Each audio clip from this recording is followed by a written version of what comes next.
সম্প্ৰতি ৰাভা হাছং লৈ উত্তপ্ত হৈ আছে অসম। পঞ্চায়ত নিৰ্বাচনক লৈ জ্বলি উঠিছিল ৰাভা হাছং। ধনজনৰ হানি হৈছিল ব্যাপক হাৰত। বহু সংখ্যক লোক নিহত হোৱাৰ লগতে বহুজনে সৰ্বস্ব হেৰুৱাই আশ্ৰয় ল'ব লগা হৈছে আশ্ৰয় শিবিৰত। ৰাভা হাছঙৰ এই মৰ্মান্তিক ঘটনাবিলাকৰ বাবে মূলতঃ দায়ী ৰাভা হাছং চুক্তিৰ ৫ নং দফা। এই ৫ নং দফা মতেই ৰাভা হাছং এলেকাৰ বাসিন্দাই পঞ্চায়ত নিৰ্বাচনৰ বিৰোধিতা কৰিছিল। ৫ নং দফাক লৈ চলি থকা বিতৰ্কৰ মাজতে মুখ্যমন্ত্ৰী তৰুণ গগৈ ডাঙৰীয়াই এখন সংবাদমেলত বিতৰ্কিত ৫ নং দফা সম্পৰ্কে নিজস্ব মন্তব্য দাঙি ধৰে। মুখ্যমন্ত্ৰীজনৰ মতে ৰাভা হাছং চুক্তি ভুল নহয়, কেৱল ইয়াৰ ৫ নং দফাটোহে ভুল, কাৰণ এই দফাটো সংবিধান বিৰোধী। ১৯৯৫ চনত ৰাভা হাছং চুক্তিক যেতিয়া আইনত পৰিণত কৰা হৈছিল তেতিয়া ৫ নং দফাটো তাত অন্তৰ্ভুক্ত হোৱা নাছিল। গোটেই বিষয়টো সম্পৰ্কে ব্যাখ্যা দাঙি ধৰি মুখ্যমন্ত্ৰীজনাই কয়, 95 যিখন এক্ট হ'ল তাতেতো ভোট নকৰালে, এই কথাটোকে বুজা নাই।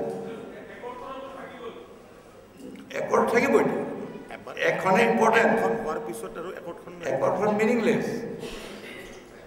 একখনে এক নহ'লে নহ'ব, একমতে আইন হ'ব, একমত ইমপ্লিমেণ্টেশ্যন হ'ব as per act, not with the understanding.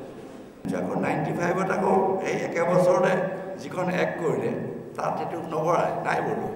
To' De corrected it. ভুল হ'ব পাৰে, আজিও ভুল নহ'ব নেকি, কিন্তু ভুলটো যি মোমতে হয়তো পইণ্টেড আউট কৰিলে, কাৰণ যেতিয়া আণ্ডাৰষ্টেণ্ডিং হয় তেতিয়া ইমান লিগেল নাচায়। যেতিয়া এক্ট কৰে তেতিয়া ল ডিপাৰ্টমেণ্ট যায়, বেলেগ বেলেগ ডিপাৰ্টমেণ্ট। আমি এতিয়া কাইলৈ লগত এটা আণ্ডাৰষ্টেণ্ডিং কৰিলোঁ, তেতিয়া ইমান ডিটেইলছলৈ নাযায় যে এইটো কনষ্টিটিউশ্যন মতে হয় নহয়, অলপ চলপ চায়। তো সেইকাৰণে হয়তো কৰি দিলে। তাৰপিছত যেতিয়া এক্ট এখন কৰে চব কাম হ'ব as per act, not as per. বিতৰ্কিত ৫ নং দফাটো সম্পৰ্কে ব্যাখ্যা আগবঢ়োৱাৰ পাছত মুখ্যমন্ত্ৰীজনাই ৰাভা হাছং সম্পৰ্কে কেনেধৰণৰ দৃষ্টিভংগী লয় তাৰ ওপৰতে নিৰ্ভৰ কৰিব অগ্নিগৰ্ভ হৈ থকা অঞ্চলটোৰ ভৱিষ্যত। কেমেৰা পাৰ্চন সুশান্ত দাসৰ সৈতে অমৰদীপ গগৈ, চেণ্টিনেল নিউজ, গুৱাহাটী।